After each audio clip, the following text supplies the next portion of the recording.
New Anthony Edwards 1 highest basketball shoes mabibili lamang sa halagang $3,499. I-click lamang ang link sa comment section.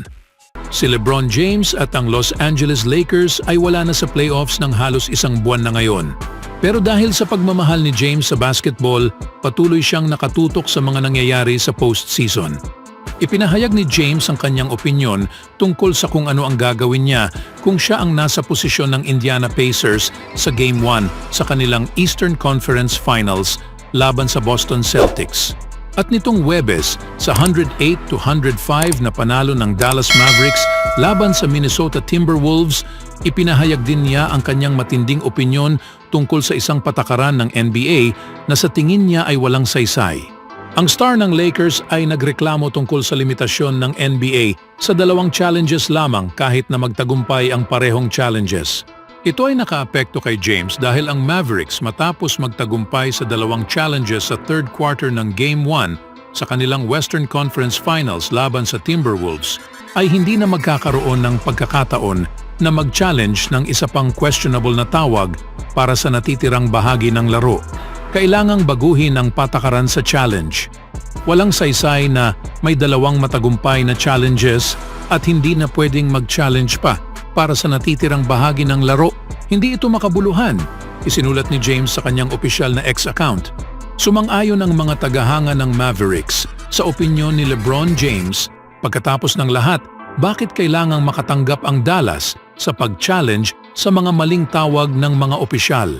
Mabilis na nagamit ng Mavericks ang kanilang mga challenges. Sa third quarter, nasa isang matinding laban ng Mavericks kontra sa Timberwolves. Nagpapalitan ng puntos ang 2 team na nangangahulugang mahalaga ang bawat possession. Kaya, si head coach Jason Kidd na may natitirang 4.09 minutes sa third quarter ay nagdesisyong i-challenge ang isang out-of-bounds call sa isang play kung saan tila malinaw na si Anthony Edwards ang nagkasala sa bola. Gaya sa inaasahan, nanalo ang Mavericks sa challenge at nakuha ang bola. Bukod pa rito, napanatili nila ang kanilang timeout at kakayahan na mag-challenge ulit. Magagamit sana ito kung nagkamali ulit ang mga opisyal sa isang mas kritikal na bahagi ng laro. Gayunpaman napilitan si Kidd na gumamit ng isa pang challenge.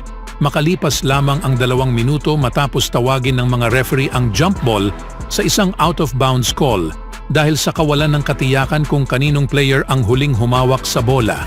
Sa masusing pagsusuri, malinaw na ang bola ay tumama sa paa ng isang player ng Timberwolves. Muli, tama ang Mavericks sa pag-challenge sa tawag. Bagaman sinabi ng TNT analyst na si Stan Van Gundy na ang paggamit ng challenge ay hindi eksaktong pinakamahusay na pagpipilian sa sitwasyong iyon.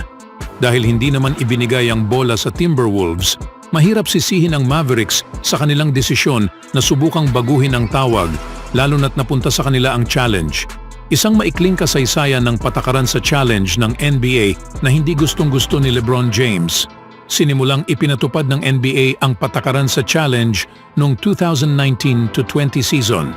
Ang challenge na ito ay nagbibigay daan sa mga coaches na humiling ng replay review ng isang tinawag na foul, tinawag na out-of-bounds violation, o tinawag na goaltending o basket interference violation.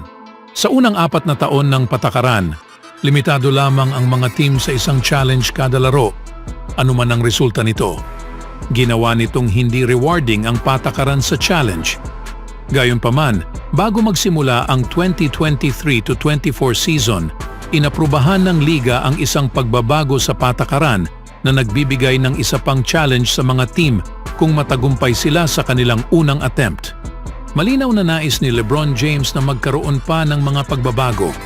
Gayunpaman, ang sobrang dami ng challenges ay maaaring maging masyadong disruptive sa daloy ng laro. Sa pinakamababa, ang pagkakaroon ng 2 matagumpay na challenges ay dapat maging mas rewarding kaysa limitahan. Sa kabutihang palad para sa Mavericks, hindi ito naging masyadong mapanira dahil nakakuha sila ng isang kahangahangang panalo sa Game 1 laban sa Timberwolves. Anong masasabi niyo mga kaibigan sa opinyon ni LeBron James?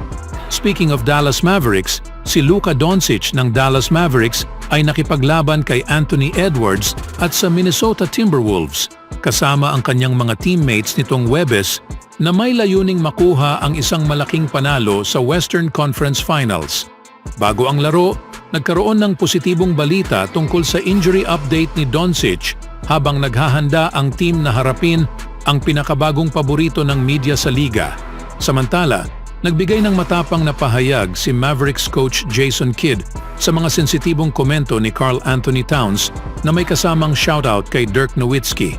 Inanunsyo rin nitong Huwebes ang pinakahuling All-NBA honors ni Doncic na maaaring magbigay sa Slovenian star ng malaking kasiyahan dahil kumpirmadong eligible na si Doncic para sa Supermax. Napag-alaman na eligible si Doncic para sa pinakamalaking kontrata sa NBA matapos siyang mapili sa All-NBA First Team.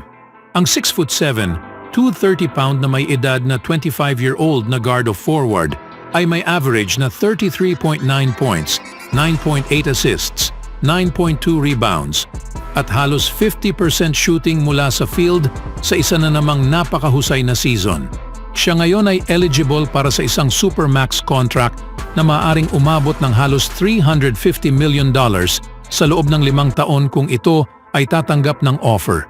Nahanap ni Doncic ang kanyang rhythm sa first half laban sa Wolves. Kinuha ni Doncic ang kanyang oras para makahanap ng ritmo sa first 2 quarters laban sa Minnesota Timberwolves. At nagtapos siya ng 18 points habang papalapit ang laro sa huling bahagi ng third quarter sa Target Center sa Minneapolis. Si Kyrie Irving naman ay halos umabot sa 30 points sa third quarter habang pinangunahan niya ang lahat ng scoring ng Mavericks na may 26 points papunta sa huling bahagi ng third quarter at nagtapos ng 26 points pagpasok sa final stanza. Hindi pumasok ang Mavericks sa laro na may parehong uri ng laki at atletisismo sa harap tulad sa Mavericks star, ngunit ang backcourt duo ni Doncic at Irving ay nakatulong upang makasabay at sa kalaunan ay napagtagumpayan ang mga hamon ng Wolves. Sa Game 1 nitong Miyerkules, si Doncic at ang kanyang mga teammates sa Mavs ay nagpakitang gilas sa mga pinakamahalagang sandali. Nalimit nila si Anthony Edwards at ang Timberwolves nagkaroon lang si Ant-Man ng 19 points. Ang Game 2 at ang magiging busy na off-season ay nagsisimulang maging mas interesante kaysa sa unang inaasahan para kay Doncic at sa Mavs. Anong masasabi niyo mga kaibigan sa kontratang pwedeng matanggap ni Luka Doncic? Ngayon matapos ang laro si Kyrie Irving naman ang humamon dito kay Anthony Edwards. Yeah. And he said it again. He said, I got Kyrie. Yep. That's the most aggressive you've been. And I saw it. I was like, it's just a nod of respect. And then also, so you're right. I was at home with my family watching Game 7. You just minded your And office. then Ant comes And you out and took it says, straight. I got Kyrie, but also that's reality. And that's why we love Ant. So coming out tonight, I knew that he was going to pressure me. Grueling game. So their legs were biting them a little bit tonight. So hopefully Game 2, they come back and, they settle a little bit more, but we'll be prepared. Always do it on my own, so I gotta get through it. And the only thing I know is to love what I'm doing. Never give up, never slow, till I finally prove it. Never listen to the no's, I just wanna keep moving. Keep my head up when I act, head up, that's a fact. Never looking back, I'ma keep myself on track.